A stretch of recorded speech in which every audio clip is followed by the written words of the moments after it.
Lynn Hunt's Inventing Human Rights, A History, 2007, is a significant work in intellectual history that explores the development of human rights as a concept, particularly during the Enlightenment and the revolutionary movements of the 18th century. Hunt argues that human rights were not simply discovered, but rather invented through cultural and political shifts, particularly in Europe. She focuses on how literature, political transformations, and changing views on the human body and empathy played a critical role in shaping modern ideas about human rights.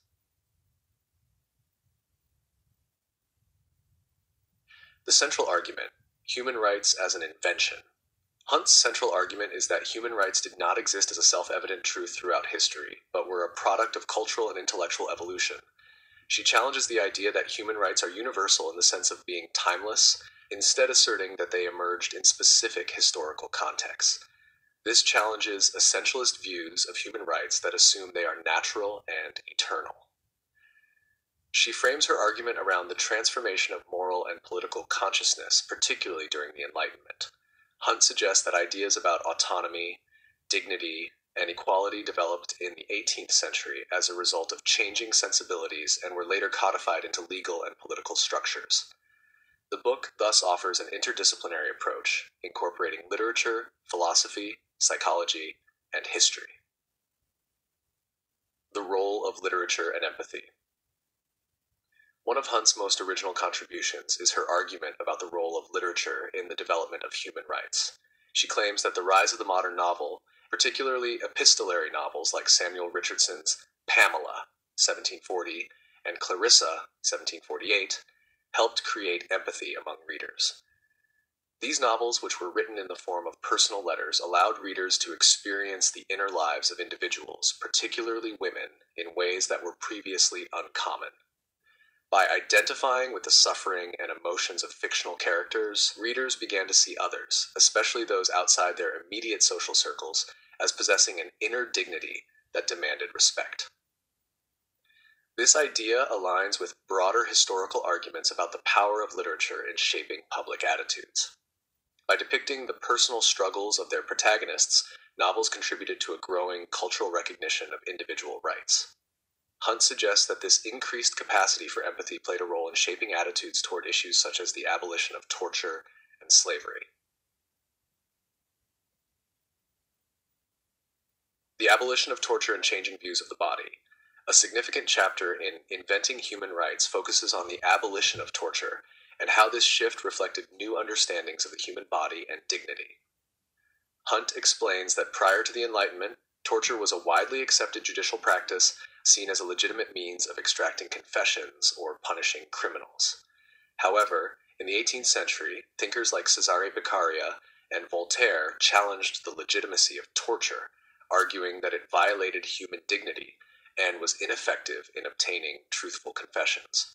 This shift, Hunt argues, was not just the result of legal debates, but also a broader cultural transformation in how people viewed physical suffering.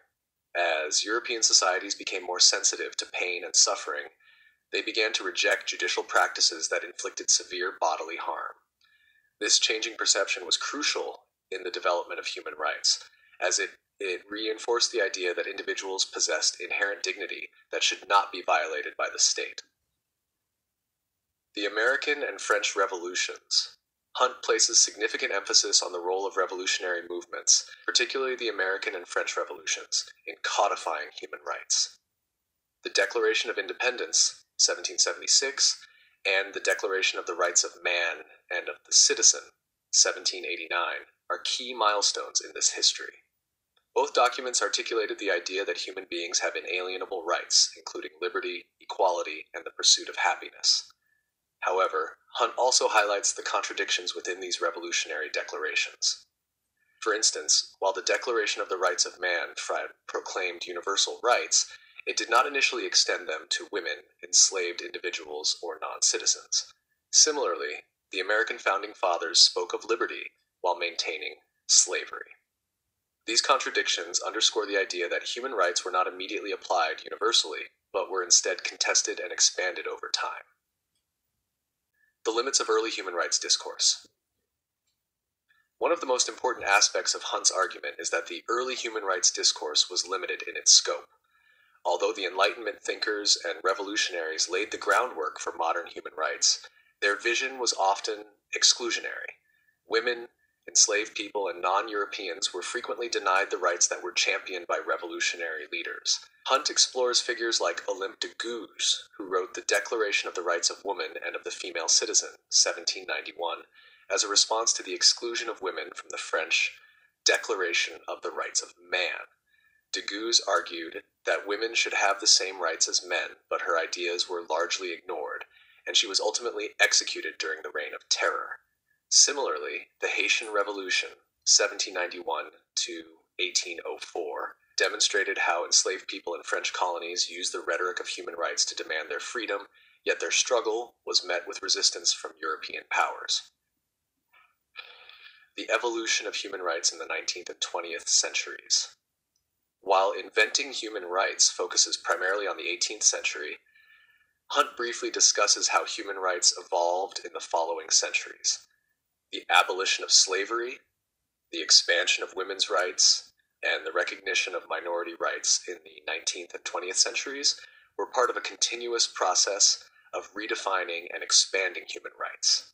She notes that while the 18th century revolutions laid the ideological foundation, the realization of universal rights required sustained struggles and activism.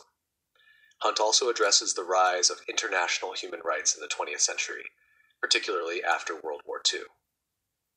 The horrors of the Holocaust and the destruction of the war led to the establishment of the Universal Declaration of Human Rights, 1948. However, she remains cautious in portraying this as the ultimate triumph of human rights, as many struggles, such as decolonization, civil rights movements, and contemporary debates on economic and social rights, continued long after the Declaration was adopted. Criticism and controversy. Hunt's book has been widely praised for its interdisciplinary approach and its compelling narrative.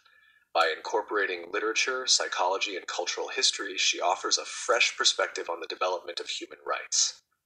However, some critics argue that her emphasis on European intellectual history downplays the role of non-Western traditions in shaping ideas of human dignity and rights. Additionally, some scholars question the extent to which novels like Pamela truly influenced political thought. While literature undoubtedly played a role in shaping cultural attitudes, the connection between novels and political movements is complex and difficult to measure. Critics also argue that Hunt's focus on the Enlightenment and revolutions may understate the role of earlier traditions, such as religious doctrines or legal traditions, in shaping concepts of justice and human dignity. Conclusion. Lynn Hunt's Inventing Human Rights, A History provides a compelling account of how human rights emerged as a modern concept through cultural, intellectual, and political transformations. By highlighting the role of literature, changing views on torture, and revolutionary declarations, Hunt demonstrates that human rights were not inevitable, but were actively constructed through historical process. Her work challenges essentialist notions of human rights, emphasizing that their development was contingent on historical circumstances. At the same time, she acknowledges the limitations and contradictions within early human rights discourse, showing that the struggle for universal rights was and remains an ongoing process. Ultimately, Inventing Human Rights is a valuable contribution to the history of ideas, offering insights into how cultural shifts and political struggles have shaped our modern understanding of human dignity, equality, and freedom.